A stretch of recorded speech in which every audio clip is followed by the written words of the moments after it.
Press conference થઈ રહી છે, સીધા જઈશું ત્યાં. તે વાત છે કે એમણે જે ઓડિયો ક્લિપમાં આરોગ્ય શાખાના અધિકારીઓ વિશે આક્ષેપ કરેલ છે તેને હું સ્પષ્ટપણે રદિયો આપું છું અને પાયાવિહીન અને બેબુનિયાદ છે. આ અંગે વિશેષ ખુલાસો કરવાનો કે જે કરિશ્માબેને જે આક્ષેપો કર્યા છે એ કોઈ અગમ્ય કારણસર અથવા એમની માનસિક સ્થિતિ બરાબર ન હોવાને કારણે અથવા તો બિન પાયાદાર છે. અને આ અંગે વિશેષ મારે જણાવવાનું કે જે આ એમણે એક આરોગ્ય શાખાના આરસીએસ સોસાયટીના કર્મચારી તરીકે આક્ષેપ કરેલ છે એ વિશે એમની સામે શિક્ષાત્મક પગલાં ભરવામાં આવશે. અમને એમને ખુલાસો પૂછવામાં આવશે અને એમનો જવાબ મળીએ એમની વિશે વિશેષ કાર્યવાહી કરવામાં આવશે. જે એક આક્ષેપ કરવામાં આવ્યો છે એમના પત્ની કરિશ્માબેન છે એમના દ્વારા, ડોક્ટરના પત્ની, કે છોકરીઓ પૂરી પાડવામાં આવતી હતી, આ રીતનો જે ગંભીર પ્રકારનો આક્ષેપ છે. સર, આપ શું કરવાના છો હવે? મેં કીધું એ પ્રમાણે કે કરિશ્માબેન છે અમારા મોરબી રોડ આરોગ્ય કેન્દ્રના એક આરસીએચના 11 માસના કરારબદ્ધ કર્મચારી છે. એ અમારા કર્મચારીઓને જે એડમિનિસ્ટ્રેશન સામે વિરુદ્ધ જે આક્ષેપો કરવા પાયો એ ખરેખર ગંભીર બાબત છે. સૌ પ્રથમ તો એમની સામે અમે ખુલાસો પણ કરશું, શિક્ષાત્મક પગલાં લેશું અને જરૂર જણાય તો અમારા એડમિનિસ્ટ્રેશનની સલાહ લઈ આગળની કાર્યવાહી કરવામાં આવશે. માનહાનિનો કોઈ દાવો કરવાના છો? કેમ કે ગંભીર પ્રકારના જે આક્ષેપ છે આપની છાપ પણ ખરડાઈ રહી છે. ચોક્કસપણે, કારણ કે આ વસ્તુ છે એકદમ પાયાવિહીન અને ગંભીર બાબત છે અને કોઈ પણ જાતની આ રીતે કોઈ પણ અધિકારી ઉપર આક્ષેપ કરવો છે ગંભીર બાબત છે.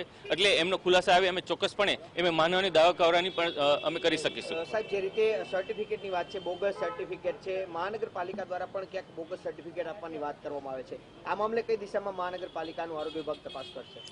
રાજકોટ મહાનગરપાલિકા વિસ્તારમાં બોમ્બે નર્સિંગ એક્ટ હેઠળ જે પણ ડોક્ટરો હોય છે અથવા હોસ્પિટલ ચાલતી હોય છે એમનું રજીસ્ટ્રેશન કરાવવું ફરજિયાત છે.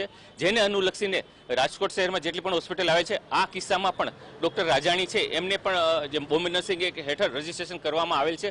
હવે આ અંગે વિશેષ તો અત્યારે અમારું જે એના ઓરિજિનલ ડોક્યુમેન્ટ અને જે અમારો રેકોર્ડ ચકાસણી કરવામાં આવશે કે એમણે જે ડોક્યુમેન્ટ રજૂ કરેલા છે અને એમાં કયા કયા ડોક્ટરો ત્યાં વિઝિટિંગ છે તે ચકાસણીને જ આનો જવાબ આપી શકાશે. તપાસમાં પણ એવું સામે આવ્યું છે કે તેમની પાસે એમબીબીએસની કોઈ ડિગ્રી નથી પરંતુ ડુપ્લિકેટ ડિગ્રી તેની પાસે છે.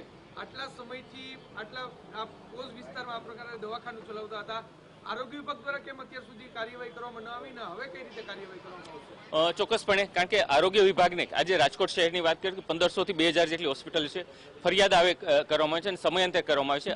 આમની અત્યારે ફરિયાદ આવેલ છે તો અમારી ટીમ, આરોગ્યની ટીમ કાર્યરત થઈ ગઈ છે, જેમાં કાલથી જ એમણે જે ઓરિજિનલ ડોક્યુમેન્ટ છે અને બીજું વેરિફિકેશન છે ચાલુ કરી દીધું છે. એમાં સાથે સાથે જે રાજાણી છે એમની પાસેથી પણ જે એમના ડોક્યુમેન્ટ કરેલા છે, સબમિટ કરેલા છે અથવા તો બીજા ડોક્ટરે કરેલા છે, તો એમના જે હોસ્પિટલમાં બીજા વિઝિટિંગ ડોક્ટર છે જેની પણ ચકાસણી કરવામાં આવશે અને ખાસ કરીને કે જે એમની ડિગ્રી છે એમાં મેડિકલ કાઉન્સિલની પણ ચકાસણી કરવામાં આવશે અને આ સંપૂર્ણ અહેવાલ એમને પોલીસને સોંપવામાં આવશે. અન્ય પણ સાથી અધિકારીઓ તમારી સાથે છે, એમને કોઈ તમારે કોઈ એમની સાથે કોઈ વાતચીત થઈ છે? અમારા અધિકારીઓ છે એમને પણ વાતચીત કરેલ છે અને આ વિશે ચકાસણી કરવા પણ જણાવેલ છે અને એમને પણ આ જે આક્ષેપ કરેલો છે એ ખરેખર પાયાવિહીન અને બેબુનિયાદ છે તેમ જણાવેલ છે.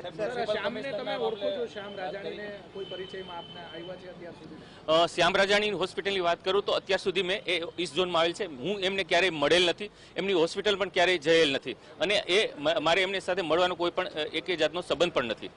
સમગ્ર મામલે મ્યુનિસિપલ કમિશનરને માહિતગાર કરવામાં આવે છે? હાજી સાહેબ, જે ડુપ્લિકેટ ડિગ્રી હોવાનું સામે આવી ગયું છે તો તેમની સામે કયા પ્રકારે કાર્યવાહી થઈ શકે? જે ખરેખર તો બોમ્બે નર્સિંગ એક્ટ હેઠળ રજીસ્ટ્રેશન કરવાનું છે. સાથે સાથે જેટલી પણ પથી છે એમાં ડિગ્રી હોવું ફરજિયાત છે અને સાથે સાથે રજીસ્ટ્રેશન હોવું પણ ફરજિયાત છે. આ જો રજીસ્ટ્રેશન નહીં હોય અને જે ખોટી ડિગ્રી હશે તો મેડિકલ કાઉન્સિલ એક્ટ હેઠળ એની પોલીસ ફરિયાદ કરવામાં આવશે. સર, આવી ઓડિયો ક્લિપ વાયરલ થતી હોય છે, કેટલું તથ્ય તમે માનો છો કે એ લોકોની અંદરોઅંદરની લડાઈમાં ક્યાંક ને ક્યાંક અધિકારીઓ ભોગ બન્યા હોય? ચોક્કસપણે આમાં પ્રાથમિક દ્રષ્ટિએ એ રીતનું છે, કારણ કે જે ઓડિયો ક્લિપમાં ખરેખર ત્રણેય અધિકારી અને અધિકારીઓ જે આક્ષેપ કરેલ છે તે ખરેખર પાયાવિહીન છે. આમાં મેં દર્શાવ્યું તેમ જે કરિશ્માબેન છે એમને ક્યાંક માનસિક સ્થિતિ અથવા બીજે કારણે એમણે કોઈ રાગદ્વેષથી અથવા કોઈના ચડામણીથી આવો આક્ષેપ કરવાનું ચોક્કસપણે જણાય છે. એમણે જે ડાયવોર્સ લીધા એ એમનો પર્સનલ બાબત છે. ડાયવોર્સ લીધા ત્યારે ડાયવોર્સની બાબતમાં એમણે છેલ્લે અઠવાડિયા પછી મેં દર્શાવ્યું તે રીતે એમણે રજા પણ મૂકેલ છે.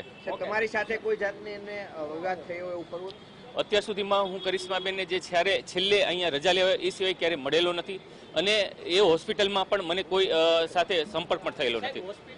સામે કાર્યવાહી થશે? જો ડિગ્રી ન મળે ગેરકાયદેસર છે તો હોસ્પિટલ ઉપર શું કાર્યવાહી? ચોક્કસપણે એક તો બોમ્બે નર્સિંગ એક્ટ અને મેડિકલ કાઉન્સિલ એક્ટ હેઠળ એમની સામે પોલીસ ફરિયાદ કરીને કાર્યવાહી કરવામાં આવશે. મારવાની કોઈ કાર્યવાહી? એ જે એક્ટમાં જે જોગવાઈ હશે એ રીતે કાર્યવાહી કરવામાં આવશે.